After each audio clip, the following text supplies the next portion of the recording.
Okay,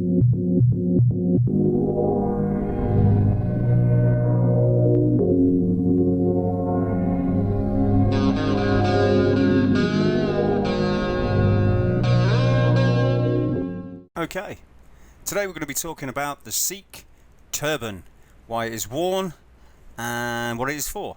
But before I just go on with what I would do, I've gone to a Sikh webpage of why turbans are worn, and it correlates completely with what I'm about to show you. So I'm going to read out 4 to 5 different paragraphs from this Sikh site, and then we'll compare it to the video that I have shown, and showing basically what God shows me and where to look for things and all that kind of stuff. So here we go. Okay, so this is SikhNet. My apologies if this isn't, like the groovy site. This just seemed like a really informative one. So basically, it's why do Sikhs wear turbans? So I'm not going to go through the 1 to 16 there. I'm just going to read the bits at the bottom because they are the pertinent parts. The turban is our guru's gift to us. It is how we crown ourselves as the Singhs and Kaurs, forgive my pronunciations, who sit on the throne of commitment to our higher consciousness. For men and women alike, this projective identity conveys royalty, grace and uniqueness. It is a signal to others that we live in the image of infinity and are dedicated to serve all. The turban doesn't represent anything except complete commitment. When you choose to stand out by tying your turban, you stand fearlessly as one single person standing out from 6 billion people. It is a most outstanding act. Banner, appearance and form. The banner, or form, the personal appearance of a Sikh, is one of the foremost ways that a Sikh maintains his or her consciousness as the Guru intended. The Guru has given his Sikh specific instructions to keep his or her natural form as created by God. Thus all hair is maintained, uncut and untrimmed. The Guru has given his Sikh a standard of dress which distinguishes him or her as a human being dedicated to a life of truthful living. The Guru has instructed his Sikhs to maintain high moral character, symbolized by the wearing of the steel bracelet, Kara, and to stand prepared to defend righteousness wearing the kirpan or sword. The long hair of the Sikh is tied up in a rishi knot, a jura, over the solar center, which is the top of the head, and is covered with a turban, usually 5 meters of cotton cloth. The man's solar center is nearer the front of his head. The woman's solar center is further back. This I don't know about. A female Sikh may also wear a chuni, a chiffon scarf, draped over it. All Sikhs cover their head while in Gurdwara. With the growing awareness of the non-sexist nature of Sikh Dharma and the Sikh lifestyle, many Sikh women wear turbans on a constant basis as the men do. The turban of a Sikh is his or her primary identifying feature. It is a statement of belonging to the Guru, and it is a statement of the inner commitment of the one who wears it. The uncut hair and the turban are a declaration to live in accordance with, and if necessary, die in support of, the teachings of the Sikh Gurus and the Sikh Guru Granth Sahib. Regardless of the circumstances or the type of employment or activity, a Sikh keeps his or her form and identity as a Sikh. Clothes are modest and exemplary of the identity and character of a soldier saint. The only thing I would disagree with that, my friends, is you should be following God, and it's saying here that you belong to the Guru. I'm not trying to cause any disturbance, but God should always be at the front. It may say this later, and my apologies if it does. What is the Sikh identity? When you wear banner, turban, white banner, kara, beard, you are declaring that you are committed and have dedicated the self to the Guru and shall serve all those, even those who want to cheat you or hurt you. I learned a lot about that the other day. People do a lot to be noticed. Sikhs do not have to do anything to be noticed. How many creative men are in the world? One question is, why are the Sikhs who have the prosperity losing their prospects? I have the answer to that, because they have forgotten the great practices that were given to them. Turban is not a piece of cloth. It is the self-crowning of the individual. Hair on the face is not a decoration.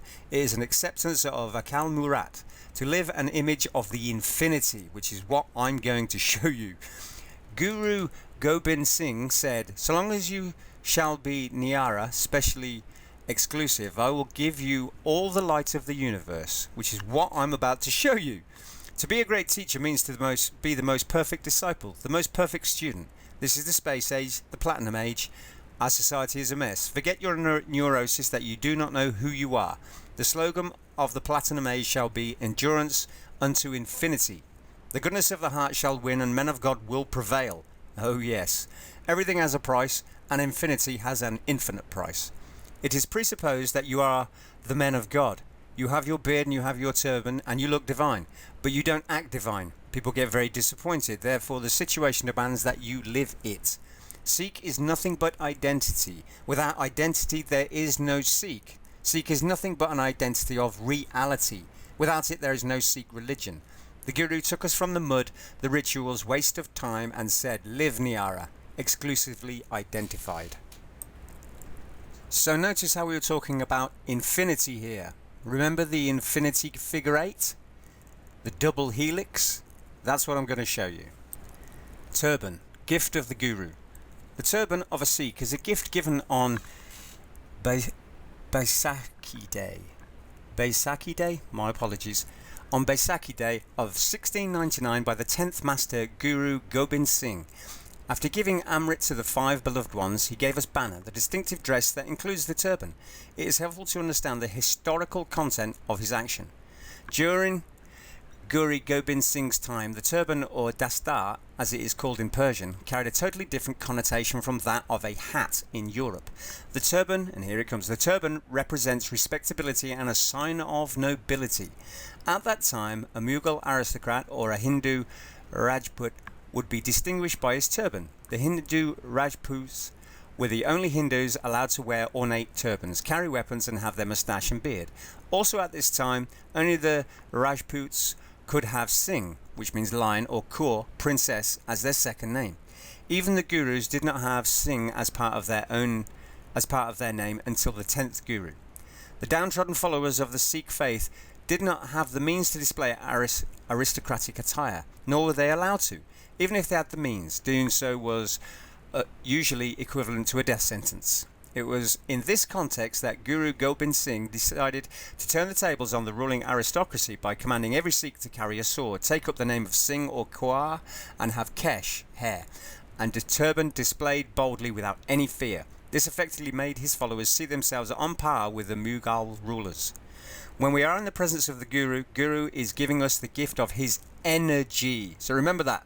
The Guru is giving the gift of energy. That energy is sacred, and when we retain it, Guru's energy lives in us and gives us the living experience of Guru. To help retain that energy, we cover our heads with a turban. So I'm kind of guessing that the Guru, I'm not sure. Was he? Are they saying he was a god? I'm not sure. Please forgive my ignorance. But basically, this is talking about energy being given, the same as the God of the Bible is his energy. He is an energy being. The God of the Bible is energy. He is electricity and electromagnetism, which is why he cannot be created or destroyed. He is in everything. All information is energy. All energy is information. See any computer. So energy is God.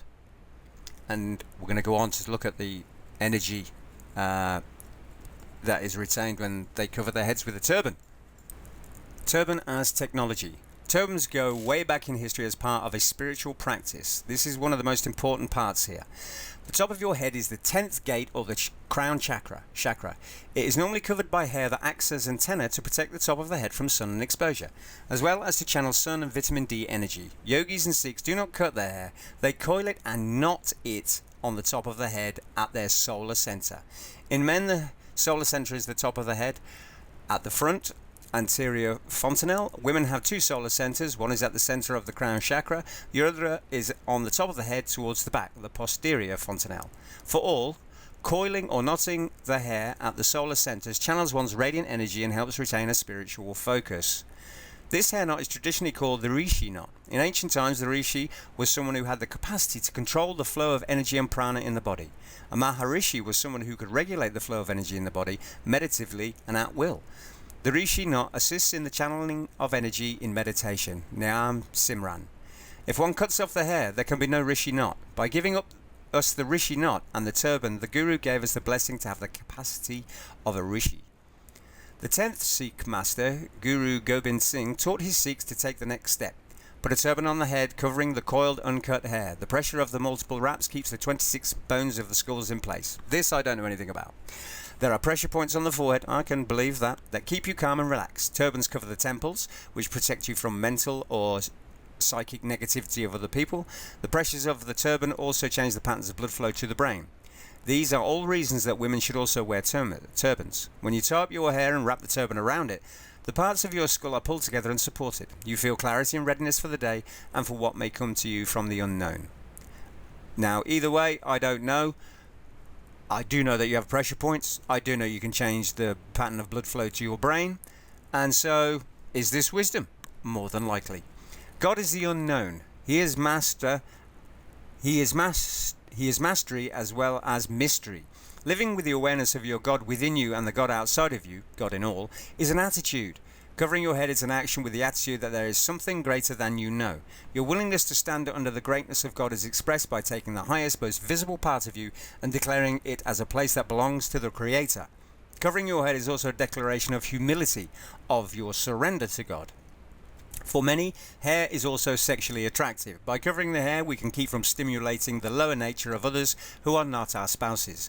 It is up to each of us to maintain our purity and integrity. Now, my God has allowed me to not do that, but I don't see any problem with it in anybody else as long as they're not violently angry. Wrapping a turban every day is our declaration that this head, this mind, is dedicated to our Creator. The turban becomes a flag of our consciousness as well as our crown of spiritual royalty. Wearing a turban over uncut hair is a technology of consciousness that can give you the experience of God. This experience is for all Khalsi, men and women both. So it's all about energy. Understand that. Remember, it's all about energy. And one of the best bits, turban in the Rahit code. Amritdhari Sikhs, those who have been baptized in the Amrit ceremony, are supposed to have their heads covered when in public. The turban tells others that we are different. By having a distinct appearance, Sikhs become accountable for their actions. Our distinct Sikh appearance not only makes us think more often about our conduct and its reflection upon a wider society, it also makes us reflect upon our own ideals and how they reflect the teachings of the Sri Guru Granth Sahib. The turban is there to remind us of our connection to God, which is what it is. It frames us as devotees of God. This is the same as the Jewish nation wear the black clothes and the long ringlets of hair. It frames us as devotees of God and gives us a way to live in gratitude for this gift of recognition. This responsibility of being recognized is also a way of keeping ourselves from self-destructive habits such as smoking, drinking, etc. The thing is, in our religion, our identity goes hand in hand with the turban. There is no other religion in the world that wears turbans as a daily badge of identity. The turban of a Sikh is his or her primary identifying feature. It is a statement of belonging to the Guru, and it is a statement of the inner commitment of the one who wears it. The uncut hair and the turban are a declaration to live in accordance with, and if necessary, die in support of the teachings of the Sikh Gurus and the Sri Guru Granth Sahib. Excuse me. Now, all I know is that God sent me visions in 2014 for 3 weeks, day and night, and since then the Spirit has led me into all things and recognition of all science and all creation.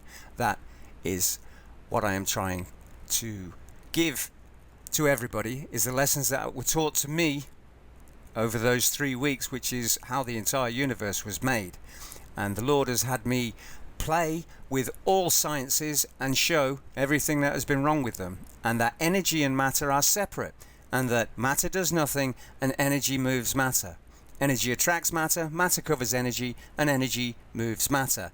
Electricity through matter causes electromagnetism, and electromagnetism through matter causes electricity. And God, the grand creator, is pure energy. He is not a person. He does not have a fleshly body. He is literally electricity and electromagnetism, because energy cannot be created or destroyed. Now we're going to watch a quick video of how a turban is wrapped, and then I'm going to show you the video of an electromagnetic signal coming off the head of a magnet. Now this is about a 6-minute video, and if you're racist you've probably already turned off, so tough for you. We're going to watch the video because I want you to watch how the turban is wrapped. I'm not sure whose video it is, but here's a free plug for him. Hey guys, so today I'm going to be showing you how I tie my turban. Firstly, before I get into it, let me say that there isn't a right or wrong way as to how to tie a turban. It's all down to personal preference. There's many different styles, shapes, sizes, widths, lengths, patterns, you name it. It's all down to personal preference. Firstly, I want to talk about the length and the width and the material of my turban. The length that I usually go by is 5 meters at least. Width would be about a meter or less, and the sort of material that I use, I tend to go for thinner material and materials that are softer. Again, it's up to you, personal preference. Try out everything you can, experiment, see what you find more comfortable, see what you like. When I say 5 meters for me might be good, whereas for you it might not be good enough, it might not be long enough. We all have different shape heads and different size heads. So 5 meters for me is plenty, whereas for you, you might have a considerably larger head or smaller head, so that turban might either look a lot smaller or a lot bigger on you. So once again, try it out. See what you find comfortable. For me, I always say to people, it's not about the length, it's about the layers or layers. I have about 6 or 7 layers, which is a good amount. I say 5 layers is the lowest you should go, and 10 layers is like the most I would go personally. But then again, it's all down to personal preference. So try it out, see what you feel comfortable with and whatever you like. There is no right or wrong way. This is just my personal preference, and I'm showing you how I like it. Now, before I tie my turban, I actually wear a bandana, also known as a bodka, underneath my turban. Basically what this does is it allows me to have more grip. Basically, my turban doesn't budge, it doesn't move, it doesn't shift. It remains on there intact, steady all day without any problems. I found that not wearing a bodka underneath, my turban would move a lot, it would shift, it would slip, it would fall off very, very easily, and I had to be very careful. So try it out if you also find that a problem with you. Once again, it's all down to personal preference. So my turban that I'm going to be using to tie is already folded, but I'm going to try and explain how I fold it using this turban. Usually it takes 2 people to fold a turban. Basically, I'm going to try and explain it, so if it isn't clear, I do apologise. So what you want to do is, you want to have each individual hold the 2 corners of the width of the turban and stand far back away from each other as you can, so that the turban, the length of it, has a lot of tension. And also you're going to want to pull onto the corners of each and stretch it out as far as you can to also keep the tension. And fold up the edges together and keep folding it, maintaining the tension until you get to your desired width. That is a good width, but you can even fold it again to personal preference. Even that's a perfectly good width. So try it out and experiment. See how you like it. You can even fold it like 3/4 of a way and then fold it again. So it's all down to your personal preference. And a quick tip that I think does me wonders is to keep your turban looking extra crisp and extra sharp and clean. I would say after you fold it, iron your turban. I found that to be a complete game changer and really made my turban look that extra crisp. So I have the turban and I'm going to show you how I tie it. I would say have the turban resting on a seat or on a stool or some kind of cushion as a sign of respect, because you don't want it to be touching the floor. So me personally, you know when you fold it, and you can see the fold right here, this goes downwards, it faces downwards, and this is facing upwards, because for me I found that it looks a lot more clean, it looks a lot more crisp. Okay, I can hear the police sirens, so I'm just going to let the police go past. Okay, it was the ambulance, it wasn't police. So yeah, I'm going to be looking this way because my mirror is here and I've got a mirror there. So if you see me looking that way a lot, it's because there's a mirror. So this is how you do it. You put it around you like this and it goes diagonally down, across, diagonal. And as you bring it across, that's going to be slightly lower than your first layer. Sort this out. As you bring it across, it's going to go slightly higher than your first layer.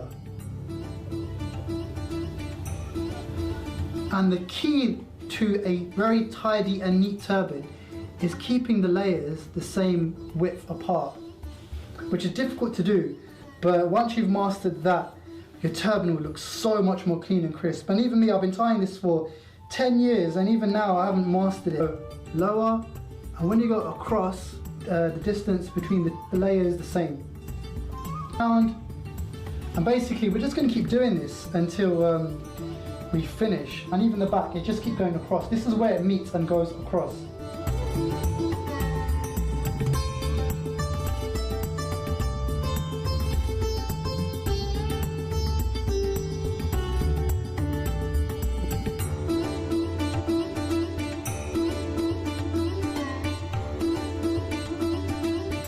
So we're on to the last layer. So once again, it's lower than that, and then it goes up higher. If you have excess material, you can cut it off, it's not a problem. or you can just tuck it away like that. So there you go, there's your turban, and to finish it off, you get the very first layer. So that's the first layer that you hold on to. But you get from the top here, and making sure that this doesn't disappear, you pull this up, but you make sure once again this doesn't disappear. And then what you're going to want to do is, you want to spread that out, unfold it, tuck it in and around your turban so then it covers the top. And then using this, you want to pull it to tighten it a little bit. There you go, it's tightened up. Fold that over underneath the back, and I think we're done. Okay, so today, what are we looking at? We're looking at my big block magnet.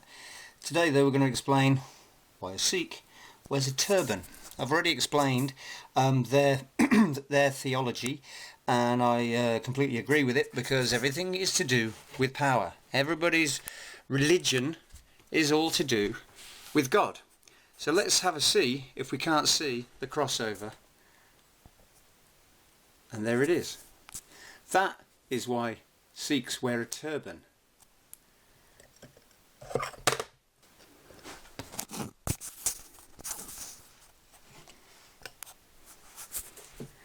That shape there goes from here and then wraps to here. And a turban is wrapped this way and wound around the head. Now, if we also go up a little, they tie their hair in a knot. It's a shame. Let's see if we can't go up like here. And there, my friends, is the knot of hair. Do you see? So, the turban is all to do with hair, and it is also to do with the way it is wrapped. You can see that that goes behind this front one. So when he finishes, he comes up and around the front of the head. And that's this piece here. All the rest of this is twisting this way. And then, as I said, hang on. Oh, that's why I can't see it. Silly boy. So there is the knot that they tie their hair. They don't cut their hair, they tie it up in a knot. So I don't know anything about Sikh culture, so forgive me, my Sikh brothers and sisters, but that is obviously why you tie the knot on your head, and that shows how you wind your turban, because God is energy, and all religions have forgotten what all this is about. It has been kept from us by the elite, who every several thousand years the world is destroyed by voltage drops, and then they keep all their information and live for generation after generation while we are treated like cattle. But this is the true reason of the turban, is due to power around your head. We have it coming down, and then it goes across, and then it comes up, and then you have your knot of hair. So thank you very much. My name is Lee, and I follow the Christ Jesus because he leads me into all things, and the mission that he has given me is to destroy all science with real science, and to unite all religions, because everything is about power. It is not about men's words and men's rules. It is about energy. Electricity through this produces electromagnetism, which is this. And in your body, your blood has the electricity in it from the air, and it produces an electromagnetic signal in your head and around your head. So there we go. God said everything is wrong, and so he has told me to show it all. So there we go. That is the belief that I have been given by God, by the things he shows me. You have your knot of hair, and then you have your turban arrangement. Thanks very much. My name is Lee, and I follow the Christ Jesus. Bye.